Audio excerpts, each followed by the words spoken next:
Being as they handed out Black Widow caps to literally everyone, that's the reason I've decided to stick this on. Not that it's Black Widow, but it's a cap. It's a Marvel cap. It'll do.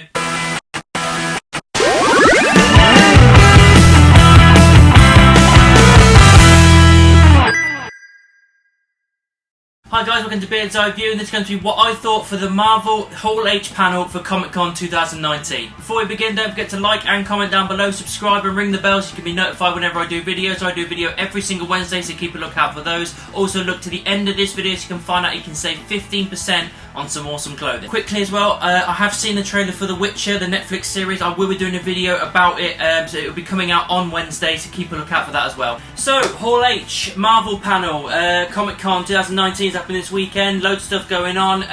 This is the only thing that's really popped up I want to talk about. I mean, unless there's anything else, and then if there is anything that pops up, I will do some more videos. But at the moment, this is the main thing I've been talking about, and it's the classic Marvel Hall H panel and the release of Phase 4, what they're doing, movies, TVs, all this kind of stuff, and it's a big mixed bag of stuff. It really is. When they said they were going in a different direction, going Phase 4 onwards, they were not lying. There is some different things happening in this next phase that isn't exactly what I thought they would go for, but yeah, I'm intrigued by pretty much all of it. First one is Black Widow, the Black Widow prequel that's happening. We already know that's happening, but we've got confirmation of that. It's going to be based in Budapest. That is going to happen, so we're getting that story. So I assume Hawkeye will appear at some point. Taskmaster is going to be the main villain, which is very interesting because he's a very good character. Causing a lot of problems for the Avengers in the comics, so and other characters as well. I'm interested to see how they deliver that character. Also, David Harbour, the guy that plays Hopper in Stranger Things, he is going to be in this movie as well. I don't know what the role is, but I'm invested anyway because he's a great actor. He's so charismatic and fun. Even when he was on the panel, he was so happy to be there. So yeah, I'm glad that he's part of it. Black Widow, yeah, I think it's going to be a good movie. I'm really enjoying it. It's kicking us off with a character that we already know and is already established, so it kind of eases us into this next phase. So yeah, looking forward to that. The Eternals is the next movie, and I don't know too much about this. I've got a rough idea from like comic, but I never really read anything to do with the Eternals. There's like a couple of tidbits here and there. I think that Thanos was an Eternal at some point. I could be wrong. Let me know down below if I am wrong, but I think maybe that might have been the case. I can't really remember. I don't really know much about it. I know that Angelina Jolie is going to be in the film. There's going to be loads of other actors, but she's probably the most famous one that's been attached to this project. And I'm looking forward to it. I think it's the Eternals, from what I can remember, that they're characters that predate pretty much everything except for the Infinity Stones themselves. So it's going to be set thousands of years before anything that we've seen so far. So I'm intrigued to see if that is the way they're going to go. I'm interested to see how they work that out. Along with movies as well, they are doing TV series on their Disney Plus channel. It's a streaming service that's coming out, I think, later in this year.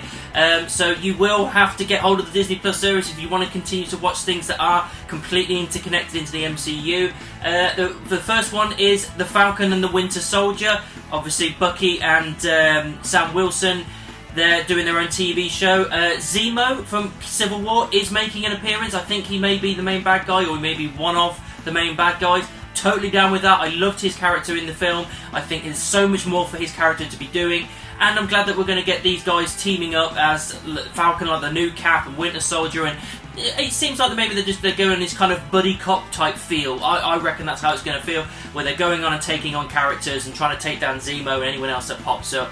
It's definitely one of the ones I'm really interested in on the Disney Plus channel. Now this next one, it's another movie, and I don't actually know anything about this character.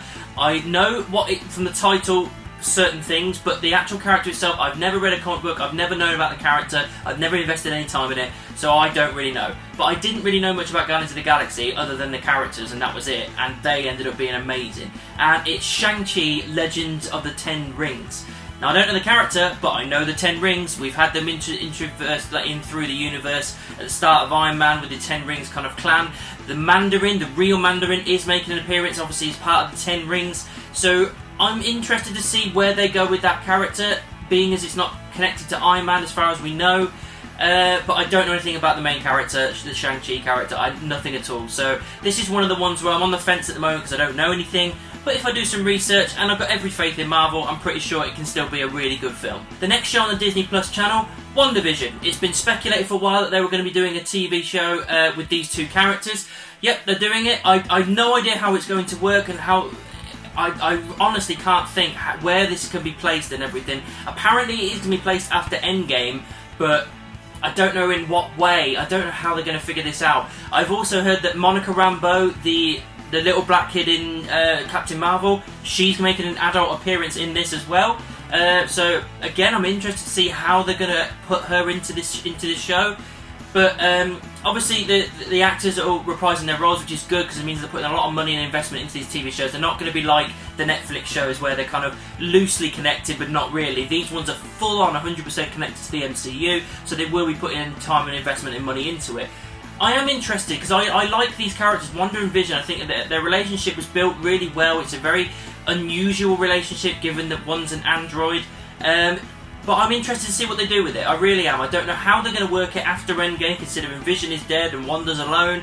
I don't know how they're going to do it, but I'm intrigued all the same. Another TV show for the Disney Plus channel that was rumoured and has now been 100% confirmed, Loki. Tom Hiddleston is reprising his role. There was rumours going on for a while that he was just going to be doing voiceover, like talking about his life, and he's going to be a younger character playing Loki. But no, apparently he's completely reprising his role as the character, and it's going to be based after the moment that he steals the Tesseract in Avengers Endgame in 2012, and they go back in time, and he's there, and it all goes wrong, and he grabs the Tesseract and he goes through a portal with the cube. That's when it's based afterwards. So all this like character building that we've had with him, with Thor, through Ragnarok, through Endgame, and his death and all this kind of stuff, all that kind of character building, none of that exists. He's still an evil Loki. He's a god of mischief. He's still being a prick. So that's the whole thing we're going for with this character. So I am 100% interested in this TV show. I think it'll be a lot of fun. Tom Hiddleston is amazing as Loki, and if we're going to get a couple of series, maybe 3 or 4 out of this, they can really make this work well, because they've opened so much possibilities with him going through that portal, and he can literally go anywhere he wants. Any character could cameo at that point, because it's 2012, most of our characters, if not all, are still alive. So yeah, I'm really intrigued to see where they go with this, because the possibilities are endless. The next film is confirmation of the next Doctor Strange, and it's the subtitle that's got me really interested. It's got a lot of us really interested straight away. It's Doctor Strange and the Multiverse of Madness. That instantly is like, oh my god, are they actually going to do the multiverse? They teased it in Far From Home, but are they actually going forward with it? It could be another red herring, but fingers crossed it isn't, because why would you name a title without actually following through on it?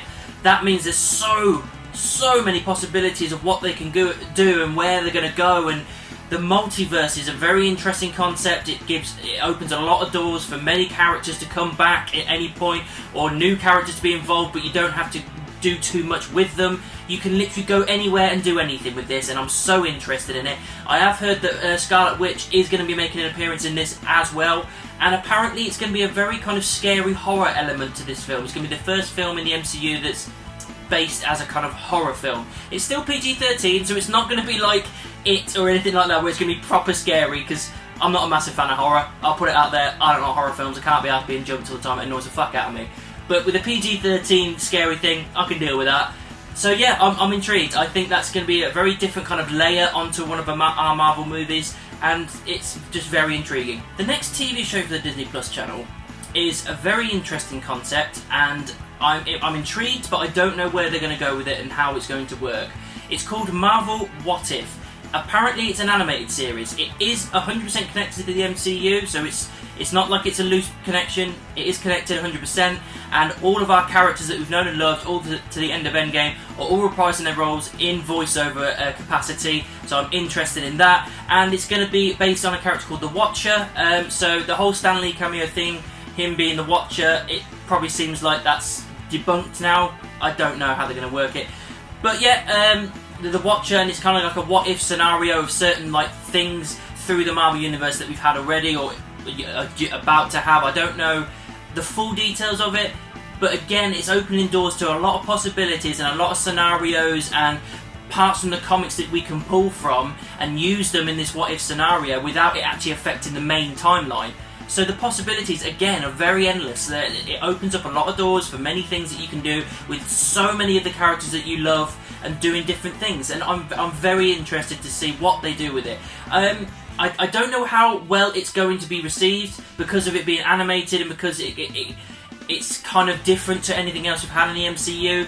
But I'm always open to new things and trying out different things, and I think that this potentially could be a really good TV show. Hawkeye, another TV show that was rumoured, now confirmed for Disney+. Clint Barton, obviously he's training up someone new. I'm up for that. I thought it would be his daughter that he'd be training up, but apparently they've gone with the Kate Bishop character, that she was a female Hawkeye in the comics, so they're introducing her in this, so he's essentially training the next Hawkeye.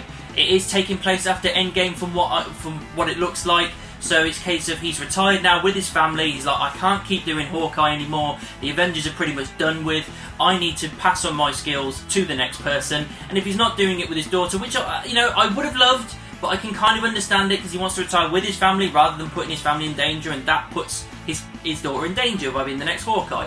So doing it with a new character, Kate Bishop, a character we all know and we like and we're aware of, doing that I'm absolutely down with. I'm interested to see where they go with it. I know Hawkeye hasn't been the most favoured character in the MCU. I understand that as a running joke about him being the least favourite Avenger, but it still intrigues me with these characters to see where they go with it. The last movie that they officially announced was the next Thor movie. We know that Taika Waititi announced it the other day. He's going to be directing, he's coming back for the fourth Thor installment, and its title is Love and Thunder, which is a bit of a weird one. If it was anyone else directing, I would have gone, that is proper a weird title.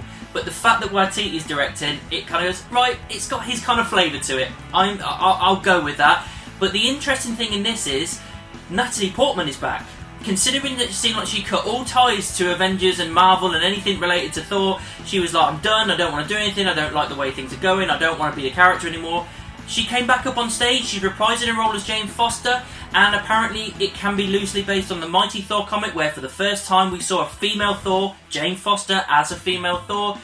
So it seems like we might be getting Jane Foster as Thor. I am totally up for that. I'm so down with seeing that. As long as it doesn't take too much away from Chris Hemsworth, maybe it's a passing of the torch, so he'll be Thor for the majority of the film. By the end of it, maybe Thor dies or hangs up his hammer and gives it to Jane Foster. She becomes worthy and off she goes and becomes the next Thor. I don't know how it's going to work, but I'm so interested. Thor has become a great character lately, and I'm so down for it. I want to see more of that character, and Waititi is an amazing director. That was kind of like it for officially announcing what they've got, but then Kevin Feige kind of left us with a few extra tidbits and a big reveal at the end. He said Guardians of the Galaxy 3, Black Panther 2, Captain Marvel 2, they're all being made, they're all being put together, so it's just they haven't announced when they're going to be announcing, putting them into the timeline and how it's going to work, but they are being done. He said there's no time to talk about Fantastic Four or Mutants, so the fact that he's mentioned them goes, right, we are working on them, but again, doesn't know when they're going to be putting in. You would have thought with Fantastic Four and Phase 4, the Fantastic Phase 4, it kind of writes itself, but maybe we're just not going to get it this time, but they are working on it. But the final thing was him bringing on an actor. I can't remember the guy's name. His last name is Ali. His first name is really hard to pronounce without looking at my notes, and I don't want to do that. So you know the guy, he's in Luke Cage Season 1 as the main bad guy, and he was awesome in that. I've heard he's done amazing things elsewhere. Great actor, I've been told, but I haven't seen him in anything else, so I can't really comment. But everything I have seen from him, I really enjoyed, and they've cast him as Blade. They announced they're doing a Blade movie. No idea when it's coming, but they're doing it, they're putting it together, and it's kind of like a full circle thing, given as Blade gave the kind of opening to making comic book movies on the big screen, and I'm up for it. This guy looks the part. I think he can absolutely nail it. I think he can do this. I'm up for seeing Blade. I know it'll probably be PG-13, but they can work around it in such a way, and Blade's a great character. I'm definitely down to seeing what they can do with it. Overall, the Marvel panel at Hall H was another great one. It was a lot of unexpected things, definitely going in a new direction, as they've said, and it's just announced some things that I'm intrigued on, really hyped on, and other ones that I'll have to kind of wait and see. It is proven that they're not just going for the movies anymore, they're going for these high-budget TV shows on their Disney Plus channel. So, you know, that is kind of how they get you. You're going to have to get the Disney Plus channel if you want to be up to date with all of these characters, which is just, you know, it's the way it is. But yeah, I'm interested in all the releases and all the announcement. I can't wait to see what they can do with certain characters. And how we're going to carry on into the next phase of the Marvel Universe. This video is sponsored by the Glory Collective. Apparel, accessories and prints. Use promo code GLORYBEARD15 to get 15% off all purchases. The Glory Collective. For the Seekers. So that's what I thought of the Hall H panel for Marvel. What did you think about it? Let me know down in the comments. Make sure you subscribe and ring the bell. If you want to find me on social media, click all of these. The links are in the description, and I'll see you soon.